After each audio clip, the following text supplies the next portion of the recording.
What kind of re-examining do you think needs to be done regarding the Sabbath and the sanctuary? And then I have a more personal question. Why do you yourself identify still as a Seventh-day Adventist? Oh, yeah, that's a good question. I had told you guys we're going to keep talking about this video. We're going to keep milking it and addressing it one segment at a time. Reindeer Brunsma, the lecture. Last time we spoke about Dr. Valentine's message about his attitude with the great controversy, toward the great controversy, pretty much discrediting and discouraging Seventh-day Adventists for believing the great controversy because the great controversy has caused an anti-Catholic mentality in many Seventh-day Adventists towards many Roman Catholics. And in essence, that's kind of getting in the way of Seventh-day Adventists from uniting with Rome, right? And I've spoken about this. So, you know the remark that he's made. He made this lady we're going to listen to today, okay? Before we talk about his remark and his response. This lady is going to ask the $1 million question. I don't know who she is, but I love it already. She's going to ask a $1 million question. Pretty much what she's going to say is, why are you still a Seventh-day Adventist if you believe the Sabbath and the sanctuary is no longer significant? So where did the thinking of the Sabbath and the sanctuary we need to get rid of these teachings come from?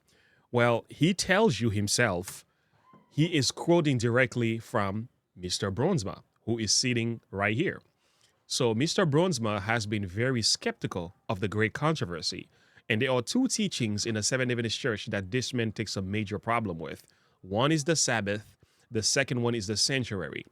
His analysis is this: the Sabbath and the sanctuary are the two main reasons why we have an issue with the Roman Catholic Church, neglecting every other things that is in the Bible, right?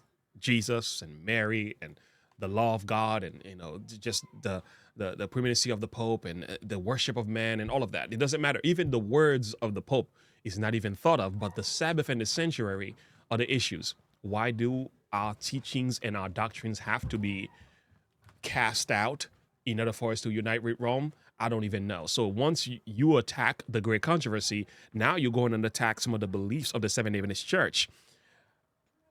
Nevertheless, the question that is going to be asked here is going to fit. So let's first listen to Mr. Valentine's making reference to that, and then we're going to listen to the question being asked by that lady, and then we're going to talk more about that. Let's take a listen. As you noted, published by Andrews University Press, you conclude that Adventism has some unique features to its traditional anti-Catholicism. And you identify the role of both our Seventh-day Sabbath teaching and our sanctuary teaching as those two features. So you heard it, right? The Sabbath teaching and the sanctuary teachings are the two features that has caused Seventh-day Adventists to have an anti-Catholic position. And also they hate the great controversy, right?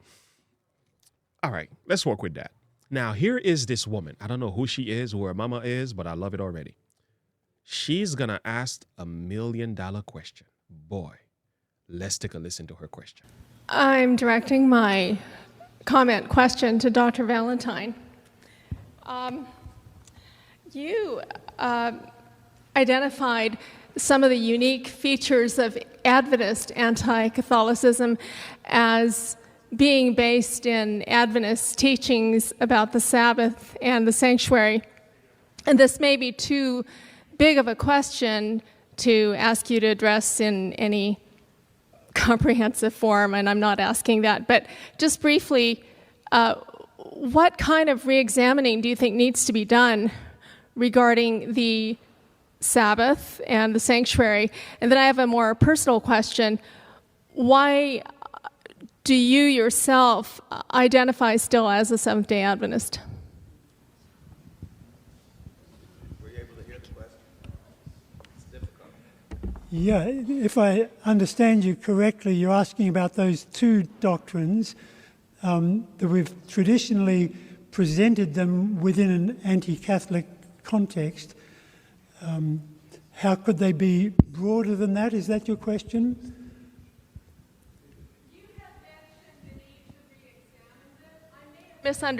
I may have misunderstood you. You had mentioned the need to re-examine them.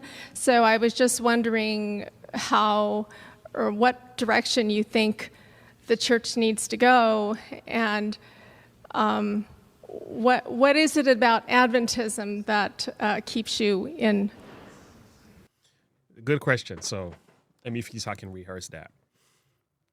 You believe the Sabbath and the sanctuary message based on the writings of Reindeer Brunsma are the two major features of the Seventh-day Adventist Church, which causes an anti-Catholic position. How do we re-examine those two teachings? That's a good question. And the second part to her question is, why are you still a Seventh-day Adventist then? I love the humility in this lady, but she's asking something massive. I want to see how he handles that. Let's keep listening. In its boundaries. Yeah, thank you for the question. My observations were actually directed at Dr. Brunsma because he identified Sabbath keeping and sanctuary as two distinctive features of Adventist anti-Catholicism, and that traditionally we had found a mandate to proclaim those truths within an anti-Catholic context.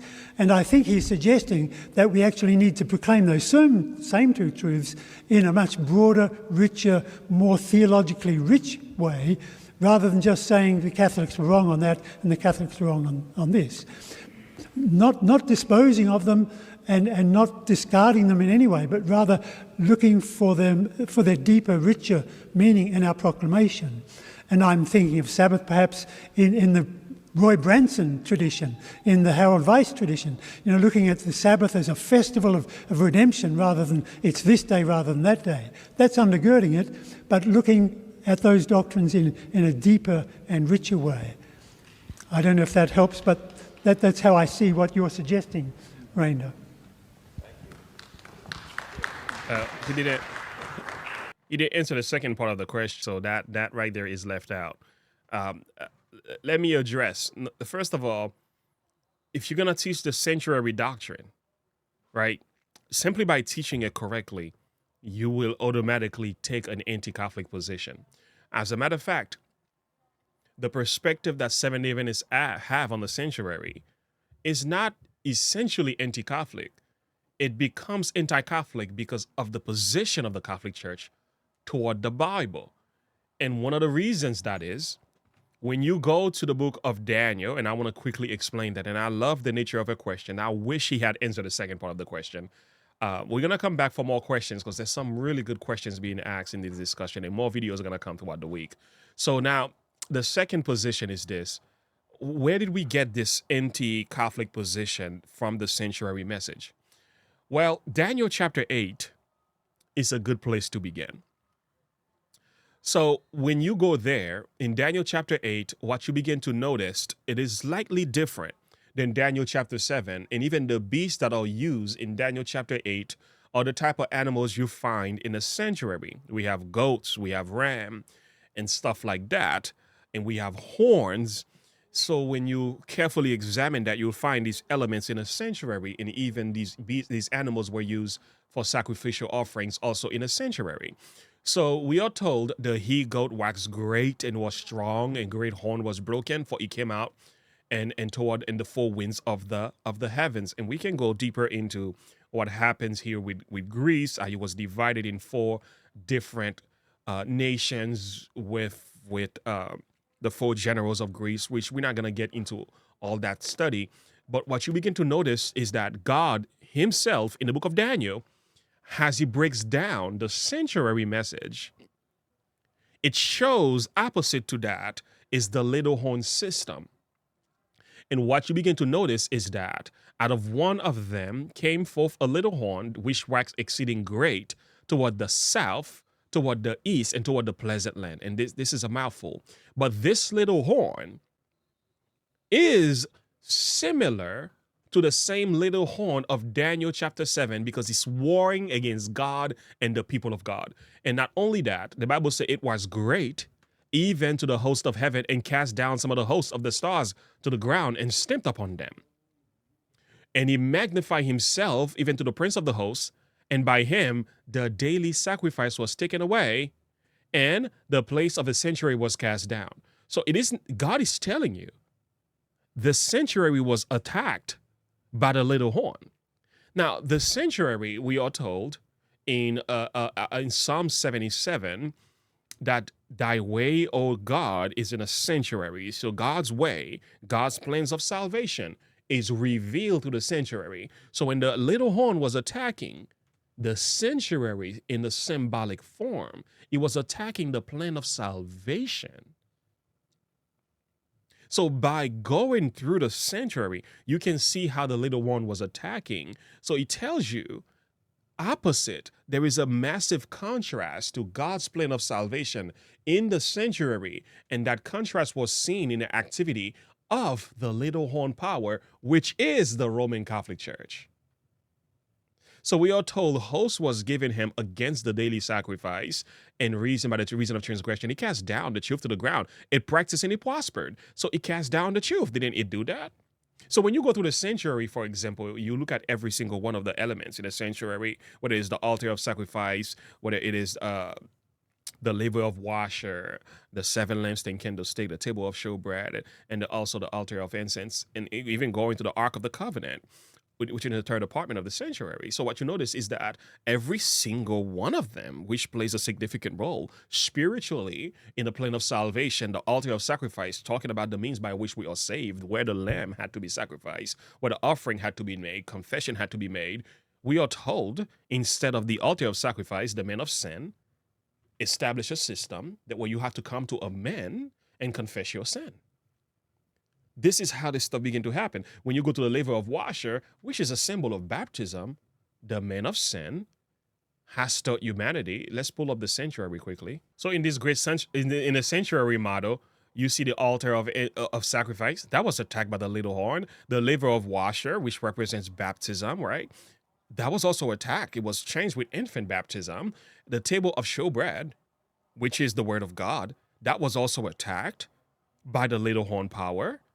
Instead of the word of God, we were given the word of man, traditions of man, right? We were given barley instead of wheat. Okay, the 7 lampstand candlestick that got attacked as well, right? Instead of the church being the light of the world, the light was put out, and the Holy Spirit was exchanged for the office of man, and also the altar of incense. Instead of praying directly to God, we were supposed to pray to the saints. So when you go into the Ark of the Covenant, you have the 10 Commandments. That was also attacked. The Sabbath has been attacked. It's been moved down to commandment number 3. And the second commandment was expunged because they want to worship idols. And the 10 Commandments was split in 2 to make room for the one that was taken away, which is number 2. So it's not like the Adventists are creating this position. This is a biblical position. We didn't make that up. It's in the Bible. And the little horn has only historically and theologically confirmed it. So therefore, we have to teach it in that position. But I do agree, we do need to take another position as well. Because the same sanctuary message, when you carefully study it, you can get the health message in there. As a matter of fact, I will tell you, if you know how to carefully study the sanctuary, you could discover every single one of the Seventh-day Adventist doctrine in the sanctuary alone. Marriage is in here. Health is in here. Dress reform is in here. Music reform is in here. You will also find the Sabbath. Yes, the state of the dead is in here. It's all in here. But you have to study it in a way where you can see all of that. All right, so it's not our fault for having this position. It's a biblical position. But I do understand we do need to go deeper than what this man is talking about. But he made reference to Reindeer Brunsma as his reason, and he did not answer the question I wish he had. Why are you still a Seventh-day Adventist if you no longer believe these things? Now, when it comes to the Sabbath message, yeah, you can teach the Sabbath from the context of creation and what God has established, but you also have to answer the question, why are people confused about the Sabbath? Why is it today that many Christians don't keep the 7th day as God's Sabbath. They're keeping Sunday. So the anti-Catholic position, you can't avoid it. Every time you expose the truth, the lie will also be exposed, and you have to explain why the truth has been nullified, covered up, tangled up because of these positions. So you kind of have to expose the Catholic Church system's role in attacking the Sabbath, and they've already stated with their own mouths that we've changed the day.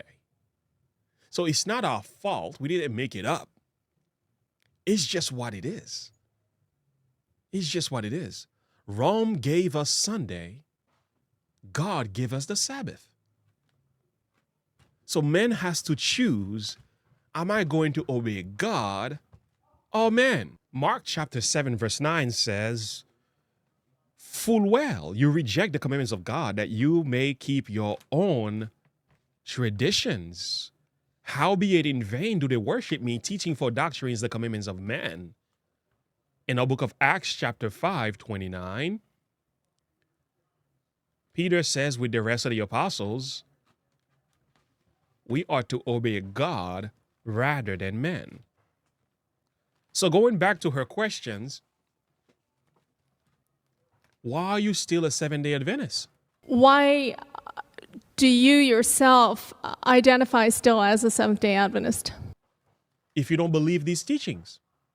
Oftentimes we read texts like this from the Great Controversy 588, a book that these men don't love very much, which I love very much and will keep quoting from. We are told through two great errors, the immortality of the soul and Sunday sacredness, Satan will bring the people under his deception.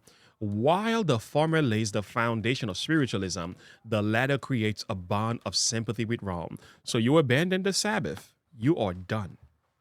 You are done as far as uniting with Rome. Serious trouble.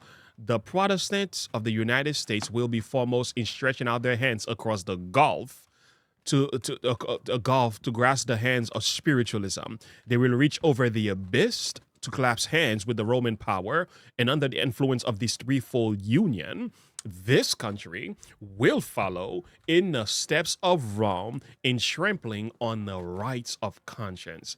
This is happening not only among the Protestants world, but Seventh-day Adventists. Some of our men are already stretching out their hands to clasp hand with the Roman power. And my question is, just like the lady asked, why are you still a Seventh-day Adventist? What is it about Adventism that keeps you in? Why do you yourself identify still as a Seventh-day Adventist? Why don't you just leave and join hands with the Roman power? We can't come with you. Go by yourself. That's undergirding it, but looking at those doctrines in a deeper and richer way. Anyway, friends, thank you for listening. If you like this video, like and subscribe to the page. Click the bell icon for more. If you enjoy this content, share your thought and perspective with me. Let's have the conversation below. More to come. Until next time, have a good one. Bye.